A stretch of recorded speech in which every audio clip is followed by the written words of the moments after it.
ನಮಸ್ತೆ ಫ್ರೆಂಡ್ಸ್, ಎಲ್ಲ ಹೇಗಿದ್ದೀರಾ? ನೀವೆಲ್ಲ ತುಂಬ ಚೆನ್ನಾಗಿದ್ದೀರಾ ಅಂತ ಭಾವಿಸ್ತೀನಿ. ಫ್ರೆಂಡ್ಸ್, ಇದನ್ನು ನಾನು ರೈಸ್ ಗಂಜಿ ಅಂದರೆ ಪ್ರೋಬಯೋಟಿಕ್ ಗಂಜಿ ಅಥವಾ ಫರ್ಮೆಂಟೆಡ್ ಕರ್ಡ್ ರೈಸ್ ಅಂತಲೂ ಕರಿತೀವಿ, ಅಥವಾ ಓವರ್ನೈಟ್ ಫರ್ಮೆಂಟೆಡ್ ರೈಸ್ ಗಂಜಿ ಅಂತಲೂ ಇದನ್ನು ಕರಿತೀವಿ. ಇದರ ಬಗ್ಗೆ ಕಂಪ್ಲೀಟಾಗಿ ಮಾಹಿತಿಯನ್ನು ಕೊಡ್ತೀನಿ. ನಿಮ್ಮಲ್ಲಿ ಇದನ್ನು ಏನಂತ ಕರಿತೀರಾ ಅಂತ ನನಗೆ ಕೊನೆಯಲ್ಲಿ ಕಮೆಂಟ್ ಬಾಕ್ಸ್ನಲ್ಲಿ ತಿಳಿಸಿ. ಕೊನೆಯವರೆಗೂ ಸಂಪೂರ್ಣವಾಗಿ ವಿಡಿಯೋವನ್ನು ನೋಡಿ. ಏನಾದರೂ ನಿಮಗೆ ಅದರಿಂದ ಇಷ್ಟ ಆಗಿದ್ರೆ ಅದೇನು ಇಷ್ಟ ಆಯಿತು ಆ ಪಾಯಿಂಟ್ಸ್ ಅಂತ ನನಗೆ ಕಮೆಂಟ್ಸ್ನಲ್ಲಿ ತಿಳಿಸಿ. ಫ್ರೆಂಡ್ಸ್, ಬನ್ನಿ ಹಾಗಾದರೆ ರೈಸ್ ಗಂಜಿಯನ್ನು ಹೇಗೆ ಮಾಡೋದು, ಅದರ ಬೆನಿಫಿಟ್ಸ್ ಏನೇನೆ ಅಂತ ತಿಳ್ಕೊಳ್ಳೋಣ. ರೈಸ್ ಗಂಜಿಯನ್ನು ತಿನ್ನೋದ್ರಿಂದ ಜೀರ್ಣಾಂಗ ವ್ಯವಸ್ಥೆಯನ್ನು ಇದು ಸುಧಾರಿಸುತ್ತೆ.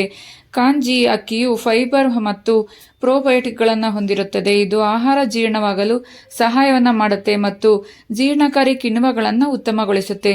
ಮಲಬದ್ಧತೆಯನ್ನು ನಿವಾರಿಸುತ್ತದೆ. ರೈಸ್ ಗಂಜಿ ಕರುಳಿನ ಚಲನೆಯನ್ನು ಸುಧಾರಿಸಿಕೊಳ್ಳುವ ಮೂಲಕ ಮತ್ತು ಹೊಟ್ಟೆಯೊಳಗೆ ಒಳ್ಳೆಯ ಬ್ಯಾಕ್ಟೀರಿಯಾಗಳ ಬೆಳವಣಿಗೆಗೆ ಸಹಾಯವನ್ನು ಮಾಡುವ ಮೂಲಕ ಮಲಬದ್ಧತೆಯನ್ನು ನಿವಾರಿಸುತ್ತೆ.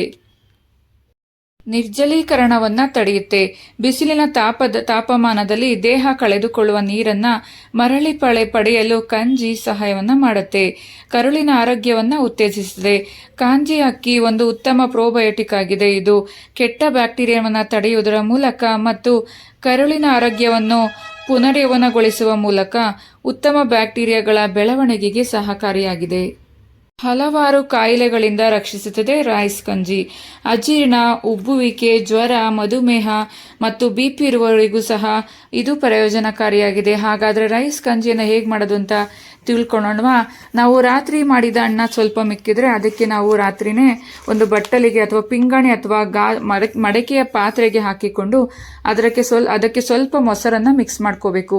ಮೊಸರನ್ನ ಹಾಕಿ ಕಲಸಿದ ನಂತರ ಅದಕ್ಕೆ ಸ್ವಲ್ಪ ಸ್ಲೈಸ್ ರೌಂಡ್ ಆಗಿ ಕತ್ತರಿಸುವಂಥ ಈರುಳ್ಳಿಯನ್ನು ಮೇಲೆ ಇಡಬೇಕು. ಅದರ ಜೊತೆಗೆ ಒಣಮೆಣಸಿನಕಾಯಿ ಅಥವಾ ಹಸಿಮೆಣಸಿನಕಾಯಿಯನ್ನು ಮೇಲೆ ಇಟ್ಟು ನಾವು ಅದರನ್ನು ಮುಚ್ಚಳವನ್ನು ಮುಚ್ಚಬೇಕು. ಈ ರೀತಿ ಮಾಡಿ ಬೆಳಗ್ಗೆ ಆದ ನಂತರ ಅದು ಫರ್ಮೆಂಟೆಡ್ ಆಗಿರುತ್ತೆ, ಉಬ್ಬಿರುತ್ತೆ. ಅದನ್ನು ಕಲಿಸ್ಬಿಟ್ಟು ಅದಕ್ಕೆ ಸ್ವಲ್ಪ ಉಪ್ಪು ಹಾಕಿ ಒಗ್ಗರಣೆಯನ್ನು ಕೊಟ್ಟು ತಿನ್ನೋದ್ರಿಂದ ತುಂಬಾ ಒಳ್ಳೆಯದು. ಇದನ್ನು ನೀವು ಖಾಲಿ ಹೊಟ್ಟೆಯಲ್ಲಿ ತಿನ್ನೋದ್ರಿಂದ ತುಂಬಾ ಬೆನಿಫಿಟ್ಸನ್ನು ಪಡ್ಕೋಬೋದು.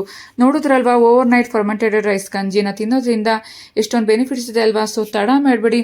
ವಾರಕ್ಕೆ ಅಟ್ಲೀಸ್ಟ್ 3 ಇಲ್ಲ 4 ಸರಿನಾರು 4 ಬಾರಿ ಆದರೂ ವಾರಕ್ಕೆ ಒಮ್ಮೆ ಆದರೂ ತಿಂತಾ ಬನ್ನಿ. ನಿಮ್ಮ ಆರೋಗ್ಯ ನಿಮ್ಮ ಕೈಲಿದೆ ಅಲ್ವಾ? ಹೀಗೆ ನನ್ನ ಗೃಹಿಣಿಯ ಕಲಿಕೆ ಚಾನಲ್ನ ನೋಡ್ತಾ ಇರಿ ಫ್ರೆಂಡ್ಸ್. ಮತ್ತೊಂದು ವಿಶೇಷವಾದ ಮಾಹಿತಿ ಜೊತೆ ನಾನು ನಿಮ್ಮನ್ನು ಭೇಟಿ ಮಾಡ್ತೀನಿ. ಸಬ್ಸ್ಕ್ರೈಬ್ ಮಾಡಿಲ್ಲ ಅಂದರೆ ಸಬ್ಸ್ಕ್ರೈಬ್ ಮಾಡ್ಕೊಳ್ಳಿ. ಫ್ಯಾಮಿಲಿ ಫ್ರೆಂಡ್ಸ್ಗೂ ಸಹ ಶೇರ್ ಮಾಡಿ.